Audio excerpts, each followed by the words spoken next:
नमस्कार, मैं हूं सानिया और आप देख रहे हैं डे न्यूज। खबरों की शुरुआत करने से पहले आइए एक नजर डालते हैं उन खबरों पर जो बनी है आज की सुर्खियां।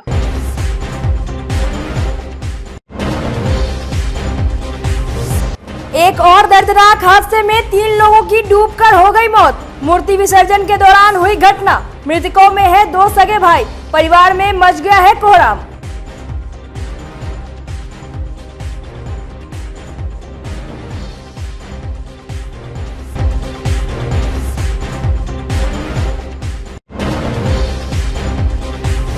एक बुजुर्ग की हत्या के बाद से मुशहरी इलाके में तनावपूर्ण माहौल। पड़ोसियों पर लगा घटना को अंजाम देने का आरोप।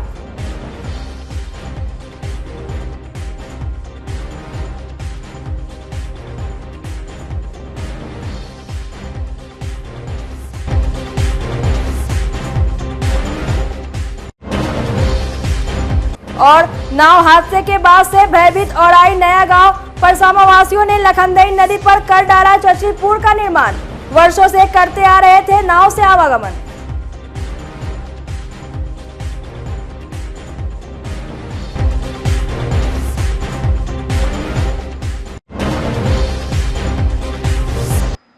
तो ये थी आज की सुर्खियां और अब खबरें विस्तार से। मुजफ्फरपुर में हाल ही में एक बड़ा हादसा हुआ था। बागमती नदी में 32 लोग डूब गए थे, जिसमें 12 काल के गाल में समा गए। इधर विश्वकर्मा पूजा के मूर्ति विसर्जन के दौरान 2 सगे भाई समेत 3 लोगों की तालाब में डूबने से मौत हो गई है। एनडीआरएफ की टीम ने तीनों का शव तालाब के अंदर से बाहर निकाल लिया है। घटना जिले के सकरा थाना क्षेत्र के चकराबे मनियारी की है। घटना की सूचना मिलने के बाद सकरा पुलिस शव को कब्जे में लेकर पोस्टमार्टम के लिए एसकेएमसीएच भेज दिया। मृतकों की पहचान स्थानीय प्रिंस कुमार, अभिषेक कुमार और समस्तीपुर के रहने वाले शिवम के रूप में हुई है। ये सभी तालाब में भगवान विश्वकर्मा की मूर्ति का विसर्जन करने गए थे। उसी दौरान हादसा हो गया। घटना के बाद से इलाके में कोहराम मचा हुआ है। वो विसर्जन जब हो रहे थे ना, विसर्जन के टाइम में तो लड़का डूब रहे थे। तो मेरा चाचा, मेरे घर के बगल में एक नदी है, ठीक है, तो वहाँ से मतलब हिलते यार थे वहाँ, इसी कारण बचाने के लिए गए। वो भी उसी नदी में रह गए, पोखरी में। अच्छा, मतलब बचाने के दौरान उनका वो भी डूब गए हैं। पहले से पता चला कि पहले से 2 बच्चा विसर्जन करने के लिए गए थे ना। अच्छा। तो वहाँ पर डूब रहे थे, तो उसी को बचाने के चक्कर में है ना, वो भी वही में रह गए। जानकारी तो यही मिला जब प्रशासन आया ना तो निकालने नहीं दिया। हम सब आए तब शाकुर पटोरी से तारा धमन से हम आए हुए थे, तो प्रशासन नहीं निकालने दिया। तो अपना गांव ग्राम के आदमी मिल कर और सब कोई झगड़ लेकर और उसके बाद में उसको निकाला गया है। विश्वकर्मा भसान में आया था वो अपना बहन। घटना हुआ, क्या पता चला, कैसे हो गया? बताए नहीं कि विश्वकर्मा जी को भसान में आया था वो। कब आया था यहाँ? कल 17 के आया था। विश्वकर्मा पूजा में आया जी। में आया था, उसके बाद ही गया भसावन के लिए। और हाँ, भसावन के लिए। कितना देर लगा आप लोग को निकालने में? 4 घंटा। आप लोग अपने स्तर से निकाले? हाँ, गांव के आदमी निकाला। हम सब तो पहुँचे हैं, प्रशासन निकाला। क्या कहा जा रहा है? हम सब कहे कि इसे निकालेंगे हम सब। अब वो बोल रहा था कि नहीं घुसे नहीं देंगे। तो जो परिजनों से जानकारी मिली है उससे वहाँ 3 बच्चे डूब गए विश्वकर्मा पूजा विसर्जन के दौरान। वे सभी गरीब मजदूर परिवार के लोग हैं। उनके पिताजी डेथ कर गए हैं दोनों के, और वे सभी बेघर हो गए हैं एक तरफ से। कोई खिलाने वाला नहीं है, उनके लिए काम धंधा की कोई व्यवस्था नहीं है। हम जिला प्रशासन और राज्य सरकार से मांग करते हैं कि उचित मुआवजा उसको मिले और रोजगार की व्यवस्था करें। हम अपनी ओर से ये भी मांग करते हैं कि उनके परिवार के एक व्यक्ति को सरकारी नौकरी भी दी जाए, ताकि उनका परिवार का भरण पोषण सही ढंग से हो सके और आगे बढ़ सके। और ये भी जानकारी मिली है कि वहाँ के प्रशासन के लोग कोई मदद नहीं कर पाए हैं। तो प्रशासन के लोग मदद नहीं किए। उनको प्रथम जिम्मेदारी थी कि सबसे पहले जा करके उनका मदद करना और शव को निकालना। ये नहीं किए हैं। लोहार कल्याण महासभा जिला पदाधिकारी का घेराव करेगा और जो पदाधिकारी नहीं गए हैं उनको दंडित करने का काम हम लोग करेंगे। सकरा थाना अंतर्गत ईठा पंचायत में एक बड़ी पोखर है, जहाँ पे विश्वकर्मा पूजा के दौरान विसर्जन करने के क्रम में 3 बच्चे जो है डूब के मर गए और उनके लाश को जो है रात में ही जो है निकाल लिया गया था स्थानीय लोगों की मदद से और उनको रात में ही पोस्टमार्टम के लिए भेज दिया गया। जन अधिकार पार्टी के सुप्रीमो पप्पू यादव गायघाट के मधुरपट्टी में बीते दिन हुए नाव हादसे के पीड़ित परिजनों से मुलाकात की और संवेदना प्रकट करने के साथ पीड़ित परिजनों को 10-10 हजार की तत्काल आर्थिक सहायता प्रदान की। पप्पू यादव ने कहा कि बागमती नदी पर पुल निर्माण नहीं होने के कारण लोगों में आक्रोश है। उन्होंने कहा कि पार्टी की तरफ से तत्काल एक बड़ी नाव की प्रबंध कराई जा रही है। पिंटू शहनी जिन्होंने 2 व्यक्तियों की जान बचाई हुई अपनी जान गंवा दी, उनके परिजन को 20,000 की सहायता कर पप्पू यादव ने कहा कि यहां पर पुल का निर्माण जल्द हो और पुल का नाम पिंटू शहनी के नाम पर रखी जाए। उन्होंने पिंटू शहनी के परिजनों को सम्मानित करने की मांग सरकार से की। बहुत सारे ऐसे गांव हैं, बागमती है, गंडक है, कोसी है, कमला है, बलान है, केहर है, कनहर है, गंगा है, जो 14 नदियां हैं। आज भी आम लोगों को आने जाने की सुविधा प्राप्त नहीं है। उसी में मधुरपट्टी और भटगामा के बीच, एक तरफ मधुरपट्टी दूसरी तरफ भटगामा, मधुरपट्टी में किसी भी तरह की सुविधा, चाहे वो कोटा हो, चावल भी लेने किसी को जाना पड़ेगा राशन तो उस पार, और किसी भी तरह की हटिया बाजार की आवश्यकता होगी तो उस पार जाना पड़ेगा, और वो भी रस्सी पकड़ के छोटे नाव के द्वारा, जहां नाव को लगने की कोई सुविधा नहीं है। एक तो यदि पुल नहीं था तो बड़े नाव, जो एक मोटर बोट की व्यवस्था सरकार को करनी चाहिए। जब तक पुल नहीं बनता है तब तक मेरे तरफ से एक बड़ी नदी नाव की व्यवस्था मैं यहाँ पर 2 सप्ताह के अंदर मैं यहाँ व्यवस्था कर रहा हूँ, बड़ा नाव, ताकि वो बहे नहीं, डूबे नहीं, और वो कंप्लीट रूप से गांव के द्वारा संचालित होगा। सिर्फ जो नाव चलाएंगे उन्हें मदद के रूप में 10 रुपया या 2 रुपया 1 रुपया कोई दे दे तो रख। तो एक तो सबसे पहले मैं नाव की व्यवस्था, जब तक पुल नहीं बनती है, व्यक्तिगत तौर पर हमारी पार्टी के मुखिया जी हैं, हमारे जिला अध्यक्ष भी आए हैं, सभी लोग आए हैं, शिक्षक प्रकोष्ठ के अध्यक्ष आए हैं, सारे लोग प्रखंड के लोग आए हैं, सभी पीछे हैं। सब लोगों ने निर्णय लिया है कि पहले एक नाव की व्यवस्था यहाँ किया जाए। दूसरी सब साहब से बातचीत की, उसके बाद दूसरा मैं बात करता हूँ आरसीडी पुल जो लगातार नदियों पर बन रही है, जिसके सेक्रेटरी हैं अमृत प्रति हैं और मंत्री हैं तेजस्वी यादव जी। मैं प्रयास करूंगा, तो वैसे कल रोसड़ा में अपराधियों के खिलाफ मेरा बंद है, मैं प्रयास करूंगा कि कल 10 बजे निकलने के पहले मुझे दोनों आदमी से बातचीत हो जाए। जीवन की सबसे बड़ी जरूरत यदि यहाँ कुछ है तो वो मधुरपट्टी और भटगामा के बीच में जो पंचायत बलौर पड़ता है, बलौर निधि, जहाँ आधी आबादी और सुविधा से वंचित है, तो हमने जरूरत होगी तो इसके लिए हम ब्लॉक में धरना भी देंगे, जरूरत पड़ेगी तो हम रोड भी जाम करेंगे।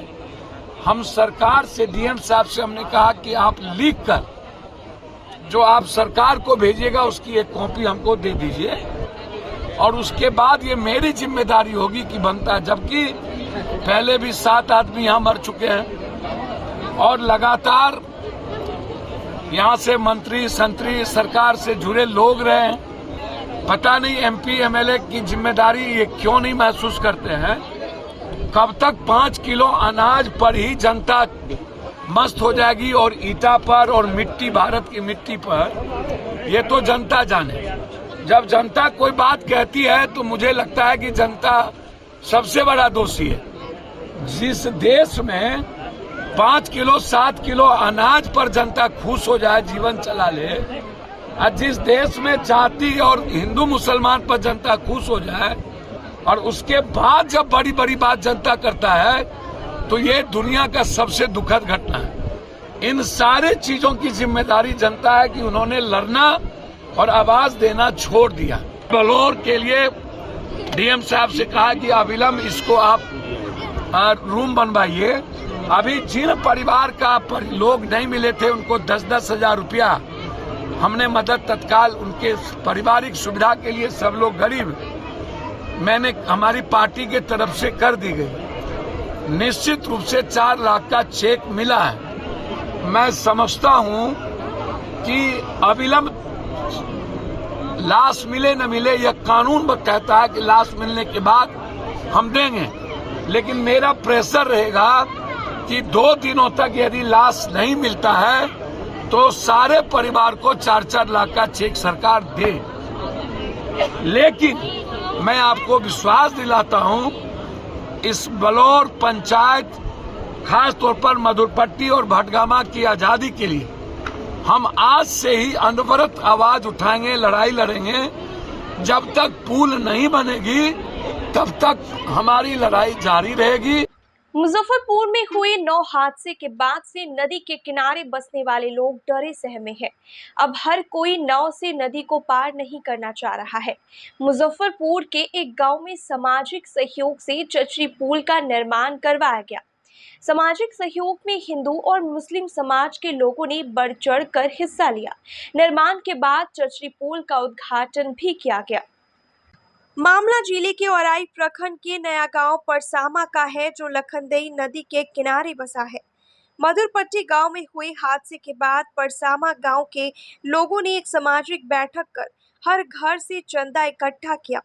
चंदा इकट्ठा के बाद बांस बल्ली से लखनदेई नदी के ऊपर चचरी पुल का निर्माण कराई गई। परसामा बाढ़ पीड़ित इलाका है। हर साल बागमती और लखनदेई नदी का कहर लोगों को झेलनी पड़ती है। 5 किलोमीटर घूमकर लोग प्रखंड मुख्यालय जाते हैं। मुजफ्फरपुर के बेनीबाद में हुए हादसे के बाद ग्रामीणों ने नाव से आना जाना छोड़ दिया। ग्रामीण मोहम्मद अब्दुल कलाम बताते हैं, गांव के अंदर किसी भी प्रकार की सुविधा नहीं है। मेडिकल की सुविधा लेने के लिए भी 5 किलोमीटर दूरी तय कर जाना पड़ता है। लोग पहले आवागमन करते थे, लेकिन अब डरने लगे हैं। इसके बाद गांव वालों ने सामाजिक बैठक कर चचरी पुल का निर्माण करवाया है। गाय घाट के मधुरपट्टी गांव में नाव पर 32 लोग सवार थे, जिसमें 32 लोग सवार थे, जिसमें 20 लोगों की जान बच गई है, 12 लोगों की मृत्यु हो गई है। इस कारण हम लोग डरे हुए हैं। और हमारे गांव में लखनदेई नदी में भी नाव था, तो नाव को सवार करना हम लोग अच्छा नहीं समझे। इस कारण हम लोग मिलजुल कर पुल का निर्माण किया गया। कैसे हुआ? हम लोग दोनों हिंदू मुस्लिम आपस में मिलजुल कर बैठक कर कुछ चंदा इकट्ठा कर हम दोनों आपस में मिलजुल कर पुल का निर्माण किया गया, जिसमें पूजा पाठ और रिबन भी काटा गया। ये लगभग 15 दिन लगा इसमें। कितना लागत लग गया? लगभग 50-60 हज़ार के आसपास लागत लग गई है। बिल्कुल नाव हादसे से देखते हुए हम लोग ने इस विचार किया इस पर कि जो मधुरपट्टी गांव में ये बड़ा हादसा हुआ है, उसमें 12 लोगों की मौत हो गई है, जो हाई स्कूल में पढ़ने के लिए जाते थे। वही को देखते हुए हम लोगों ने गांव में विचार विमर्श किया है। हिंदू मुसलमान दोनों ने इस पर विचार किया है कि इस नदी में, लखनदेई नदी में पुल बनाया जाए, ताकि हम लोगों को भैरव स्थान मंदिर जाने में सुविधा हो। पहले जो हम लोग औराई होते हुए, बिशनपुर गांव होते हुए भैरव स्थान 5 किलोमीटर दूरी तय करने के बाद जाते थे, और आज ये पुल बनने से मात्र 1 किलोमीटर दूरी हो गया है। और यहाँ हम लोग बचपन से देखते आ रहे हैं, आज़ादी के 76 वर्ष के बाद भी आज तक यहाँ कोई विधायक सांसद तक नहीं आया यहाँ। हालांकि यहाँ के पहले सुरेंद्र यादव विधायक थे। यहाँ के लोगों द्वारा चंदा करके, कर्ज करके यहाँ के लोगों ने यहाँ यह पुल को बनाया गया है। मुजफ्फरपुर के साइबर थाने की पुलिस ने 3 माह में जिले में 438 खाते से फ्रॉड हुए 60,48,293 रुपए को होल्ड करा दिया है। इनमें से 1,53,488 रुपए फ्रॉड के शिकार लोगों के खातों में वापस करा दिया गया है। बाकी रुपए रिफंड करने के लिए कोर्ट की प्रक्रिया जारी है।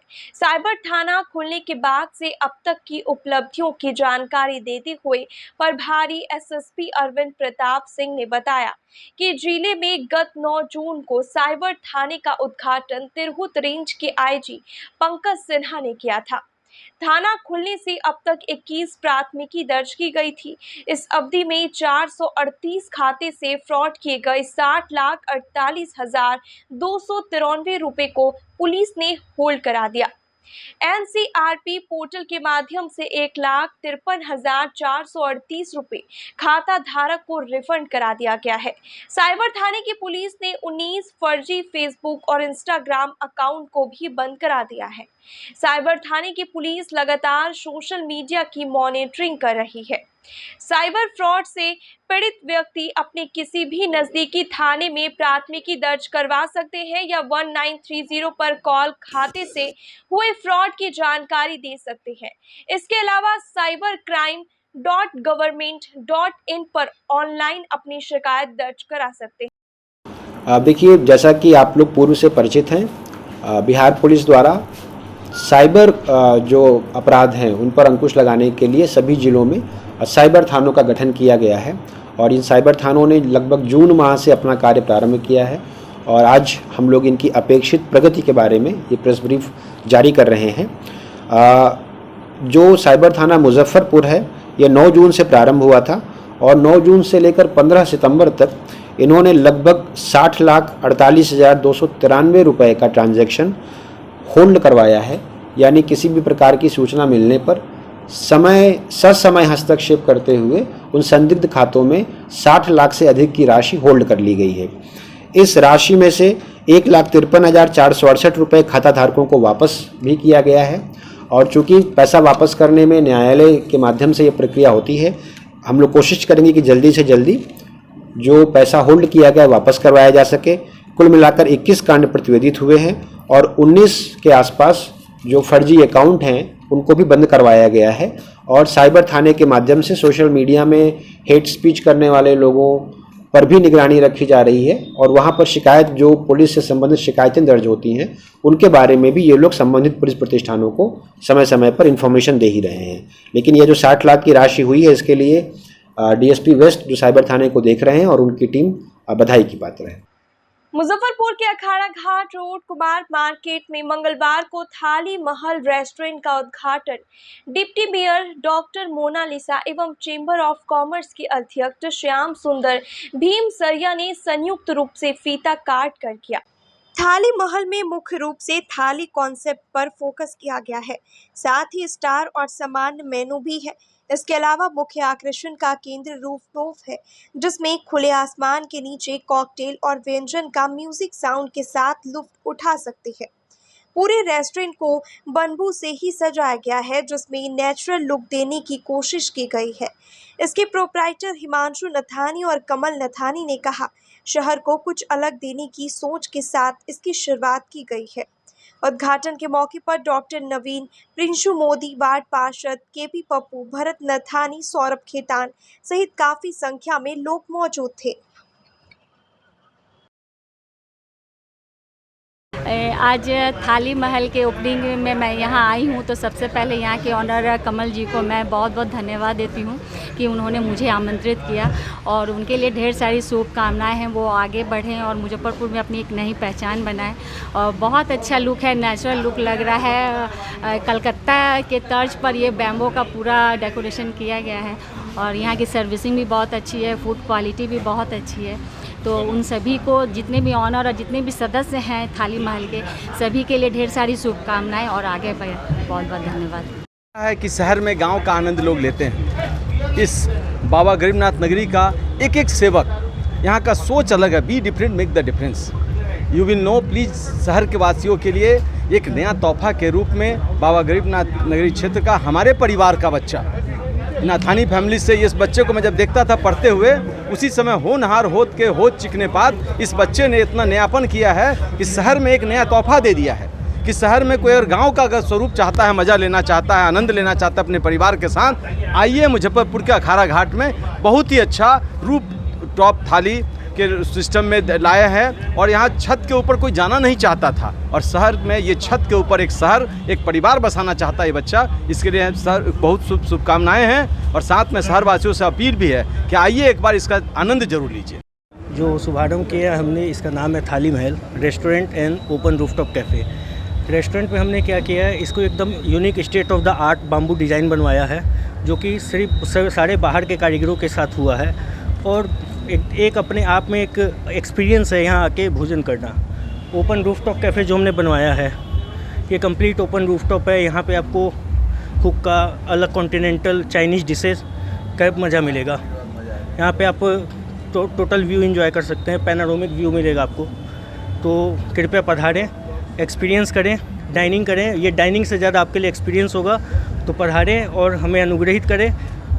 धन्यवाद। इसमें नॉन वेज वेज जी, वेज नॉन वेज सब कुछ है। इसमें ज़्यादा देखा जा रहा है बम्बू का काम करवाया जी। क्या कुछ इसमें? तो बम्बू का हमारा कराने का कारण ये था कि ऐसे अभी देखा जाए तो बिहार में कोई भी ऐसा रेस्टोरेंट नहीं था जिसमें आपको कंप्लीट बम्बू इंटीरियर मिलेगा, जिसमें आपकी सीटिंग से लेकर डेकोरेशन सब कुछ प्योर बम्बू है, इसमें कोई भी कुछ नहीं है, लकड़ी नहीं है। तो ये एक unique state of the art हमारा कंसेप्ट था कि हमने कुछ अलग बनाना है। होम डिलीवरी की क्या सुविधा रहेगी? होम डिलीवरी रहेगी हमारे यहाँ। अच्छा, ये कॉन्सेप्ट कहाँ से है?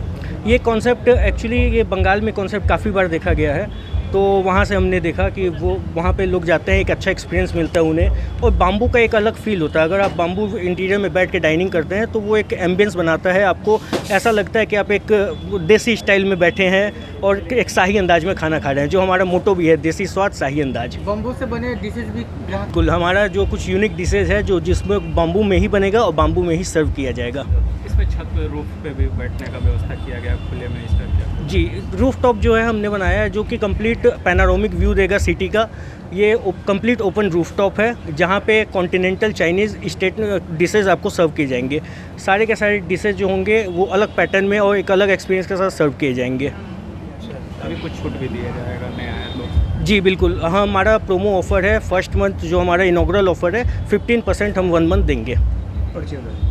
मुजफ्फरपुर के मुशहरी थाना क्षेत्र के राधानगर से लापता एक बुजुर्ग व्यक्ति की खेत में लाश मिलने से इलाके में सनसनी फैल गई। हत्या कर शव को फेंके जाने की आशंका जताई जा रही है। शरीर पर जख्म के निशान भी पाए गए हैं। पुलिस शव को पोस्टमार्टम के लिए भेजकर मामले की जांच में जुट गई है। बताया गया कि राधानगर गांव के 71 वर्षीय बुजुर्ग रीतलाल मांझी एक दिन पहले से गायब था। मंगलवार की सुबह घर के पास ही एक खेत में उसका शव मिलने से सनसनी फैल गई। गांव के बच्चों ने खेत में लाश पड़े होने की जानकारी परिजनों को दी। मौके पर ग्रामीणों की भीड़ जुट गई। सूचना मिलने पर मौके पर पहुंची पुलिस ने पंचनामे के बाद शव को पोस्टमार्टम के लिए भेज दिया और मामले की जांच में जुट गई। परिजनों ने पड़ोस के 4 लोगों पर हत्या करने का आरोप लगाते हुए रिपोर्ट दर्ज कराई है। परिवार वालों ने कहा कि आरोपितों से विवाद चल रहा था, वे लोग ही घटना को अंजाम दिया है।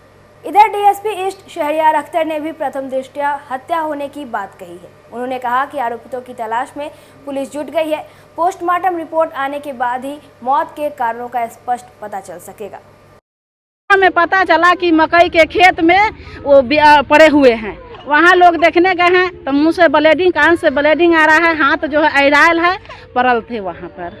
क्या लगता है उनको है कि हत्या कर दिया गया है? लगता नहीं है, पूरा 100% हम कहते हैं कि हत्या किया गया है, हत्या है वो। अच्छा, ये कब ये गायब हुए थे घर से? कल सुबह से गायब थे। अच्छा, कल सुबह से गायब हो गए। कैसे जानकारी मिला इनका सब वहाँ पे है? किसके? सुबह में एक बच्चा आया है उधर से रोते रोते कहने आया है कि दादी दादी वहाँ दादा का लाश जो है ना मकई के खेत में पड़ल है। तब लोग को जानकारी हुआ, तब सब लोग यहाँ से निकले हैं, वहाँ गए हैं, देखे हैं तो सच में वहाँ पर लाश पड़ल था। जो मृतक है उनका नाम क्या हुआ? उनका नाम है रीतलाल मांझी। मुशहरी थाना अंतर्गत राधानगर मुशहरी जगह है, वहाँ पे एक रीतलाल मांझी है जिनकी उम्र 71 वर्ष बताई जा रही है। उनकी लाश जो है उनके घर के सामने करीब 250 मीटर की दूरी पर मकई का खेत है, उसमें असंदिग्ध परिस्थिति में उनकी लाश मिली है और इस संबंध में उनके बेटे के द्वारा 4 लोगों को नामजद करते हुए प्राथमिकी दर्ज करने के लिए आवेदन दिया गया है। पुलिस अभी मामले की जांच कर रही है, पोस्टमार्टम के लिए भेज दिया गया है। प्रथम कुछ चोट के निशान वगैरह हैं उनके बॉडी पे और नाक से खून वगैरह मुंह से बह रहा था।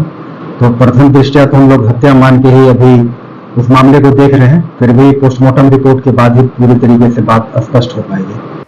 महापौर निर्मला साहू ने वार्ड 22 की पार्षद वर्षा सिंह समेत 7 वार्ड पार्षद पर 29 अगस्त को हुई निगम बोर्ड की बैठक को बाधित करने का आरोप लगाते हुए 29 अगस्त को हुई बोर्ड की स्थगित बैठक की कार्यवाही जारी की है। इसमें पूर्व महापौर एवं वार्ड 22 की पार्षद वर्षा सिंह, वार्ड 20 के पार्षद संजय कुमार केजरीवाल, वार्ड 27 के पार्षद अजय ओझा के साथ साथ वार्ड 32, 33, 34 एवं 40 के पार्षद पर बैठक के दौरान बिना अनुमति बेल में आकर धरना देने एवं नारेबाजी का आरोप लगाए गए हैं। साथ ही महापौर से अनुमति लिए बिना तर्क वितर्क व्यंग्यात्मक अभिव्यक्ति का आरोप लगाया गया है, जिसे लेकर वार्ड पार्षद संजय केजरीवाल ने कहा कि महापौर मनमानी करना चाहती है, गलत कार्यों का विरोध करने वालों को बोलने से रोक रही है। उन्होंने कहा कि लोकतांत्रिक तरीके से विरोध करने का सबका अधिकार है, यदि उनकी बातों को नहीं सुना जाएगा तो धरना देने के अलावा कोई विकल्प नहीं था। उन्होंने कहा कि महापौर संविधान और लोकतंत्र का गला घोट रही हैं। पार्षदों को वार्ड एवं शहर की समस्या पर बोलने से रोका जाता है। आपने देखा होगा कि पिछले 2 बैठक से जनहित के, जनमानस के, जन सरोकार के 3 मुद्दे लेके मैं लगातार 24/6 की बैठक में और 29/8 की बैठक में नगर आयुक्त के माध्यम से एजेंडे को लेके आया, लेकिन अब उनको एजेंडा पसंद नहीं आ रहा है और एक तरफ वो ट्रेड लाइसेंस कह रही हैं कि हम विलम्ब शुल्क माफ करेंगे। मेरा ये कहना है कि 11/5 की स्टैंडिंग की बैठक में व्यापार अनुज्ञप्ति अधिनियम विनियम संशोधन 2023 किसने पास किया? इन्हीं महापौर, इनके मंत्रिमंडल के सदस्यों ने। ये तो वही वाली बात हो गई कि एक तरफ आप सजा देते हैं और दूसरी तरफ राहत देने की बात करते हैं। इतना ही प्यार है मुजफ्फरपुर के जनमानस से तो ट्रेड लाइसेंस में विलम्ब शुल्क लगाने का ही क्या अधिकार था? दूसरी बात, स्थगित बैठक का आज तक मैंने नहीं सुना कि प्रोसीडिंग निकलता है और स्थगित बैठक में इन्होंने जो इल्जाम लगाया वो इल्जाम ये लगाया कि पार्षदों के द्वारा अनुमति नहीं ली गई थी। लोकतंत्र के सबसे बड़े मंदिर लोकसभा, राज्य में विधानसभा में भी विधायक और सांसद माननीय जो है वो अपने जनहित की बात को, अपने समस्याओं को, अपने क्षेत्र की बातों को रखते हैं। सरकार नहीं सुनती है तो बेल में जाके धरना देते हैं, कभी स्पीकर से आदेशित होने की जरूरत नहीं पड़ती है। तो ये तो भारी विडंबना है कि मुजफ्फरपुर नगर निगम अब लोकसभा से और राज्यों के विधानसभा से भी ऊपर चला गया। मैं समझ रहा हूं लोकतंत्र की जगह अब यह राजतंत्र की ओर जा रहा है, राजशाही की ओर जा रहा है। ये कहती हैं कि निंदात्मक, व्यंग्यात्मक और मामूली विषयों पर कोई चर्चा नहीं होनी चाहिए। ये धारा 57 की कंडिका 2 का क का उल्लेख करती हैं। ये जानकारी ले लें नगर आयुक्त से कि मेरे सारे प्रस्ताव 57 कंडिका 2 क के तहत ही शामिल किए गए हैं और धारा 49 के पारा 3 के तहत ही सभी माननीयों को सूचित किया गया है। दूसरी तरफ ये ट्रेड लाइसेंस में कहती है दिसंबर तक हम माफ करना चाहते हैं। भाई किस चीज की माफी? लगाया क्यों? किसने लगाया? 11/5 की बैठक में आपने विलम्ब शुल्क संशोधन करके लगाया और आप माफी की बात करती हैं, तो ये बहुत भारी विडंबना है। मैं पिछली बार तक आप लोगों को नहीं कह पाया था, कल फिर बोर्ड की बैठक है। मैं आपके माध्यम से मुजफ्फरपुर के तमाम जनमानस सहित उन तक आवाज पहुंचाना चाहता हूं कि कल भी ट्रेड लाइसेंस, रोड के वर्गीकरण और यूजर टैक्स में जो त्रुटियां हैं, मेरे तीनों एजेंडे पर मुझे बोलने से रोका जाएगा। आप लोग इसके साक्षी बने इस पल के। इसीलिए कल की बोर्ड की पहली संध्या पर मैं आप लोगों के माध्यम से यह बात शहर के जनमानस को और उन तक बात पहुंचाना चाहता हूं कि सदन का सदस्य होने के नाते मुझे अपनी बात रखने का अधिकार है और सदन पास करे तो लागू कीजिए, नहीं पास करे तो मुजफ्फरपुर की जनता अगले चुनाव में उसका आपको मजा चखाएगी। मुजफ्फरपुर में भी गणपति उत्सव की धूम मची है। आरडीएस कॉलेज परिसर में पूरे विधि विधान के साथ पूजा अर्चना कर भगवान गणेश की भव्य प्रतिमा की स्थापित की गई है। पूजा अर्चना के बाद पट खोला गया, उसके बाद से भक्तों की भीड़ लगने लगी है। गणपति बप्पा मोरया के जयकारे से पूरा कॉलेज परिसर भक्तिमय है। राष्ट्रकवि रामधारी सिंह दिनकर स्मृति न्यास दिल्ली की ओर से आरडीएस कॉलेज मैदान में 10 दिवसीय गणेश उत्सव सह स्वराज पर्व मनाया जा रहा है। महाराष्ट्र से भगवान गणेश की प्रतिमा को लाया गया है। कार्यक्रम सह संयोजक अविनाश तिरंगा ने बताया कि इस वर्ष से इसकी शुरुआत की गई है। भगवान गणेश की भव्य प्रतिमा स्थापित की गई है। लोग दूर दूर से दर्शन के लिए यहाँ पहुँच रहे हैं। आज गणपति पूजन के बाद कार्यक्रम की शुरुआत हुई है। अभी उद्घाटन सत्र चल रहा है। स्वराज पर्व गणपति पूजन के अवसर पर स्वराज पर्व मनाया जा रहा है मुजफ्फरपुर में पहली बार। और आज शाम में बिरजू महाराज की शिष्याओं द्वारा गीता के श्लोक पर नृत्य का आयोजन किया गया है, जो एक मनमोहक दृश्य होगा और लगातार भक्तों का आना जारी है। और आज शुरुआत है जो कि 10 दिन तक चलेगा। 28 तारीख को समापन होगा इस कार्यक्रम। पुस्तक मेला वगैरह भी लगाया गया है? जी, पुस्तक मेला लगाया गया है जो कि अभी सज रहा है, क्योंकि उद्घाटन सत्र है। आज शाम से मेला की शुरुआत होगी। मंगलवार को मुजफ्फरपुर के गन्नीपुर स्थित बंगाली कॉलोनी में हर साल की भांति इस वर्ष भी भव्य साईं पालकी यात्रा निकाली गई। कलमबाग चौक, पार्वती सिनेमा, चतुर्भुज मार्केट से होते हुए शहर का भ्रमण करने के बाद पालकी यात्रा पुनः बंगाली कॉलोनी पहुंची।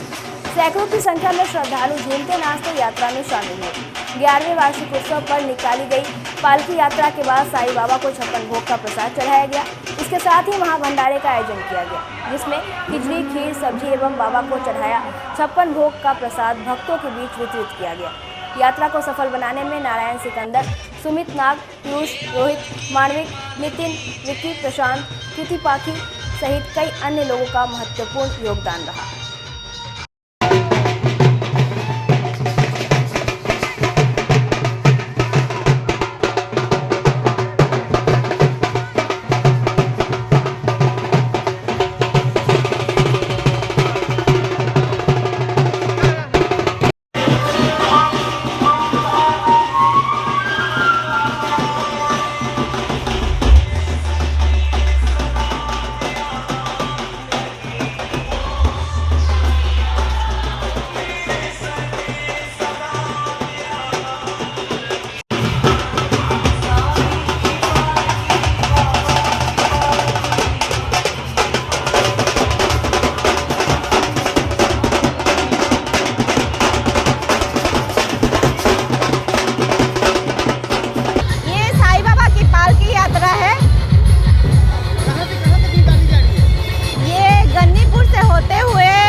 मॉडर्न उत्सव पैलेस में जाएगी। और कितनी उत्साह है आप लोगों में? हम लोगों में ढेर सारी उत्साह है और बाबा के कृपा से हम लोग बहुत खुश हैं और हर साल बाबा की पालकी निकालते हैं। और क्या कुछ कहना तो साईं बाबा की क्या प्रार्थना कर रहे हैं इस बार? साईं बाबा की सबके ऊपर सबकी कृपा बने रहे। साईं बाबा से जो जुड़ गए उनका बहुत बहुत ज़्यादा कल्याण हुआ। और इसके आगे हम क्या कहें, हम लोग को भाई बाबा से बहुत कुछ मिला है। आप लोगों ने मराठी लुक लिया हुआ है, ये कहाँ का क्या ट्रेडिशन है यहाँ का? क्योंकि बाबा महाराष्ट्र से जुड़े हुए थे और हम लोग चाह रहे हैं कि महाराष्ट्र को हम लोग शिरडी को कलमबाग चौक गन्नीपुर में लाए। गन्नीपुर बंगाली कॉलोनी से निकलकर मॉडर्न टेंट हाउस, मॉडर्न विवाह टेंट हाउस में वहाँ आती है। वहाँ से अपना पालकी यात्रा निकालकर और कौन सा है चतुर्भुज माला है हम लोग का, हाँ, मार्ग होते हुए फिर वहाँ विवाह भवन में जाएगा, मॉडर्न उत्सव पैलेस में। वहाँ से बाबा का भंडारा और भोग का व्यवस्था हम लोग किए हैं। इसमें हम लोग हमारे मोहल्ला के सारे वासियों हमको हेल्प किए हैं और बाबा का हर साल हम बाबा का पालकी निकालते हैं। मुजफ्फरपुर के ब्रह्मपुरा दाऊदपुर कोठी मोहल्ले में मंगलवार को महाकवि तुलसी स्मरण संगोष्ठी का आयोजन किया गया। कार्यक्रम का शुभारंभ मुख्य अतिथि प्रोफेसर रविंद्र उपाध्याय, प्रोफेसर वीरेंद्र कुमार सिंह, ब्रिजभूषण मिश्रा, संजय कुमार मयंक, राकेश कुमार ने संयुक्त रूप से दीप प्रज्वलित कर किया। डॉक्टर चंद्रदेव सिंह ने तुलसी एवं उनके मानस की रचना पर ऐतिहासिक तथ्यों के आलोक में प्रकाश डाला। तुलसीदास और उनके साहित्य को उनके समय, परिस्थिति और सामाजिक स्थिति के आधार पर व्याख्या प्रस्तुति की और तुलसी के समय कार्य लोक मंगलकारी व्यक्तित्व पर प्रकाश डाला। आज का कार्यक्रम महान कवि तुलसीदास के जीवनी पे और उनके द्वारा दिए हुए बताए हुए रास्तों पर चलने के लिए सभी बच्चों के बीच में हम लोग उनके द्वारा जो बताया हुआ सद्गुण है अपनाने के लिए और उनकी रचनाओं पर हम लोग चर्चा के लिए आज यह कार्यक्रम रखें।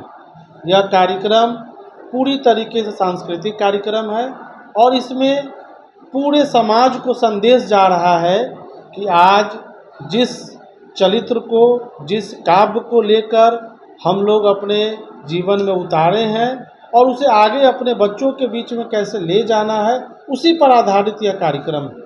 आज इस कार्यक्रम के माध्यम से यह बताया जा रहा है कि रामचरितमानस, उसके तरीके से बहुत सारे ऐसे किताब हैं जिसके रचयिता तुलसीदास हैं और उनका जो जीवन शैली रहा है वह एक महान कवि के रूप में रहा है।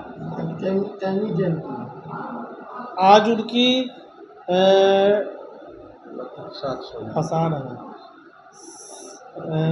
आज महाकवि तुलसी स्मरण संगोष्ठी है जिसमें महाकवि तुलसीदास जी के बारे में जनमानस में जो बातें बहुत सारी अभी भी ज्ञात नहीं हैं उसको बताने का कार्य अलग अलग विद्वत जन के द्वारा किया जा रहा है। इसी के मद्देनज़र रखते हुए उन पर एक संगोष्ठी का आयोजन आरपीएस के प्रांगण में किया गया है। इस पे बच्चे के साथ साथ यूनिवर्सिटी के प्रोफेसर लोग भी शरीक हुए हैं और वे महाकवि तुलसीदास जी के कृतित्व एवं व्यक्तित्व पे चर्चा कर रहे हैं। कुछ वैसे व्यक्तित्व पर भी उनकी चर्चा हो रही है जो अनछुए हैं, जिस पर अभी तक कोई चर्चा परिचर्चा नहीं हुई है। यह बच्चों को संस्कारित करने का भी कार्य करेगी। अगर रामचरितमानस अगर जन जन में घर घर में जिस ढंग से है और उनके बताए हुए मार्ग को, उसमें बताए हुए उद्धरण को अगर जीवन में उतारा जाए तो जीवन के हर समस्याओं का हल रामचरितमानस में है।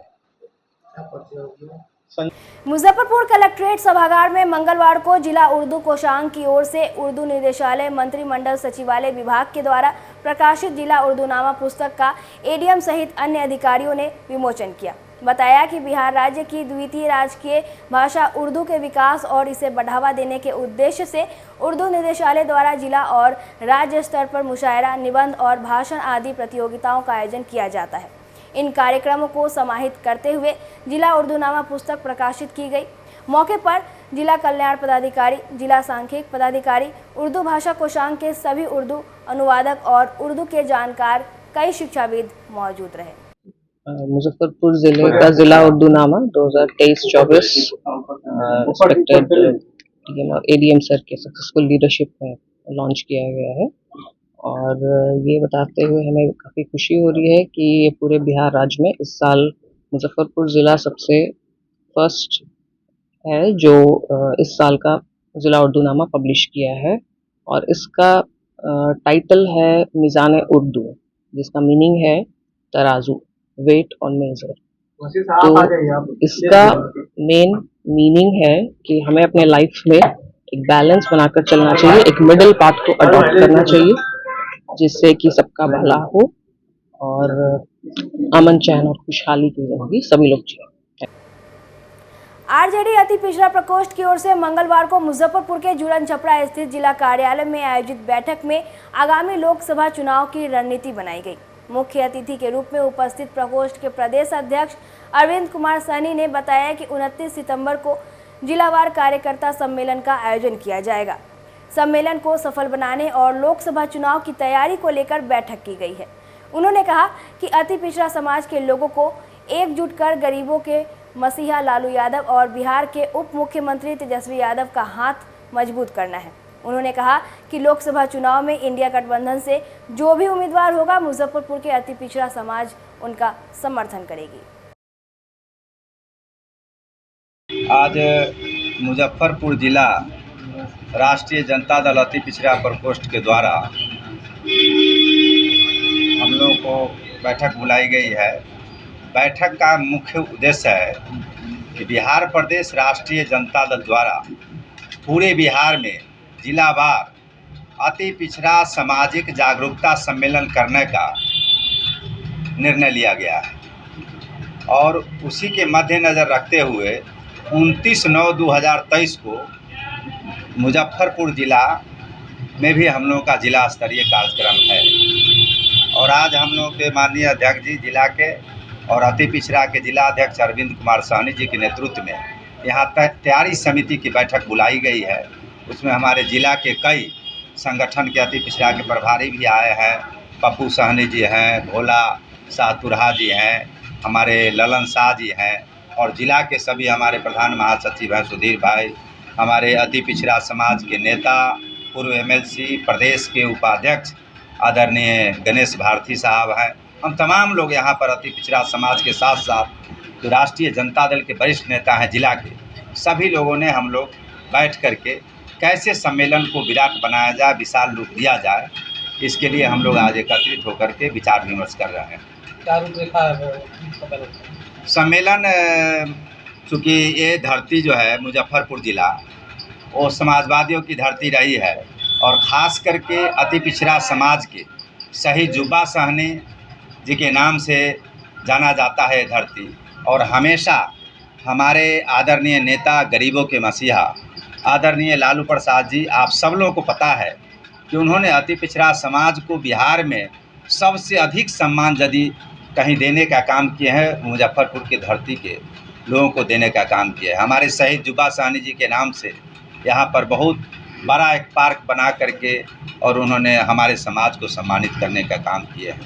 हम समझते हैं कि उस दिन मुजफ्फरपुर में चप्पा चप्पा में अति पिछड़ा समाज के लोग जुटेंगे और जो संदेश है लालू प्रसाद यादव जी और हमारे नेता आदरणीय तेजस्वी प्रसाद यादव जी को वो लेकर के गांव गमई में जा कर के और लालू प्रसाद तेजस्वी प्रसाद यादव जी के हाथों को मजबूत करेंगे और हमारा नया इंडिया फ्रंट गठबंधन जो बना है उस गठबंधन के जो भी यहाँ हमारे लोकसभा में उम्मीदवार होंगे उसको भारी बहुमत से इस मुजफ्फरपुर की धरती पर जिताने का काम करेंगे। यही हमारा आज का मुख्य उद्देश्य है।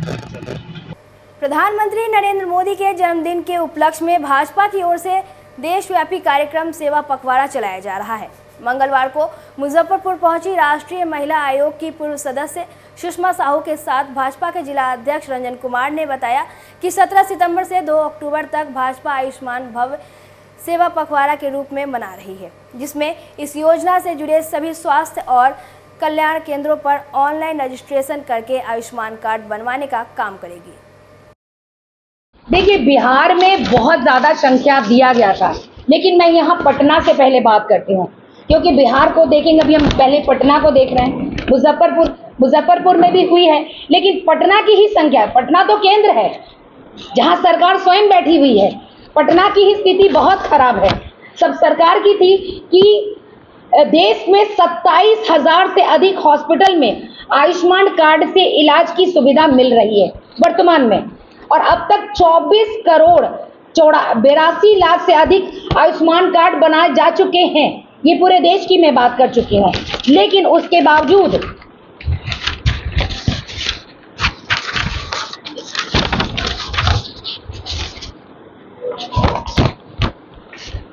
पटना में अभी वो 27वें नंबर पर है और जिसमें यहाँ पर चयनित है 29,90,294 लाभुक होने चाहिए थे, लेकिन अभी तक बने कितने? मात्र 3,39,000 के आसपास, यानी 4 लाख भी नहीं। तो एक बहुत बड़ा गैप है। 11.36% भी मात्र बन पाया है और सबसे ज़्यादा रोहतास और जमुई में बना है, और लेकिन पटना में नहीं है। ये इसके पीछे कारण है।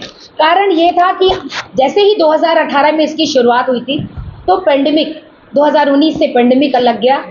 बहुत तीव्र गति से इसकी शुरुआत हुई, क्योंकि मैं तुरंत पार्षद थी तो मैं स्वयं भी इसकी एक बहुत बड़ी भूमिका में मैं थी। लेकिन पेंडेमिक के बाद ये सब कुछ शिथिल पड़ गया। देश में सिर्फ जीवन बचाने के लिए जद्दोजहद चलता रहा। उस जद्दोजहद के बाद फिर एक चीज़ आया कि एनडीए का जो गठबंधन था जदयू और भाजपा का, वो गठबंधन टूट गया, और गठबंधन टूटने के बाद सरकार इसको ठंडे बस्ते में डालकर बैठी हुई है। उनको लग रहा है कि अब हम ये करेंगे तो केंद्र सरकार की वाहवाही होगी, उनका बहुत ज़्यादा और मतलब गुणगान हो जाएगा, और जो छोटे छोटे स्तर पर जो इसके हकदार हैं, वो भी जिनको आज वो उल्टा सीधा समझाने के लिए वो अपने आप को काबिल समझ रहे हैं, ऐसे लोगों को दिग्भ्रमित कर सकते हैं। तो इसलिए सरकार इसको ठंडे बस्ते में डाली। बीजेपी क्या करने वाली है आयुष्मान कार्ड बनाने को लेकर? देखिए, अभी सेवा पखवाड़ा में सभी जगह यहाँ पर एक मेला के तौर पर और हेल्थ कैंप लगाया जा रहा है और सभी लाभुकों को आमंत्रित किया जा रहा है जिनका भी ये छूट चुका है। तो आपके माध्यम से मैं आग्रह करूंगी, जिनको भी जो भी बीपीएल कार्डधारी हैं और उनका आयुष्मान कार्ड नहीं बना है, वो ऐसे कैंपों में ज़रूर जाएं और कैंप में जाकर के वो अपने डिटेल्स को दे। वहाँ के जो कार्यकर्ता बैठे हुए हैं, वहाँ डॉक्टर्स बैठे हुए हैं, वो सारे और आईटी के एक्सपर्ट बैठे हुए हैं, वो सारे जिस तरीके से मैंने बताया कि जो क्रमवार हमें डाउनलोड करना है वो करके और आपका नाम रजिस्टर करवा देंगे और बगल के आप जाकर के साइबर कैफे से एक उसकी प्रति ले सकते हैं और आप उसको फिर जाकर के गोल्डन कार्ड में परिवर्तित कर सकते हैं। आज की खबरों में बस इतना ही। कल फिर मिलेंगे कुछ नई खबरों के साथ। तब तक के लिए डे न्यूज़ परिवार को दीजिए इजाजत। नमस्कार।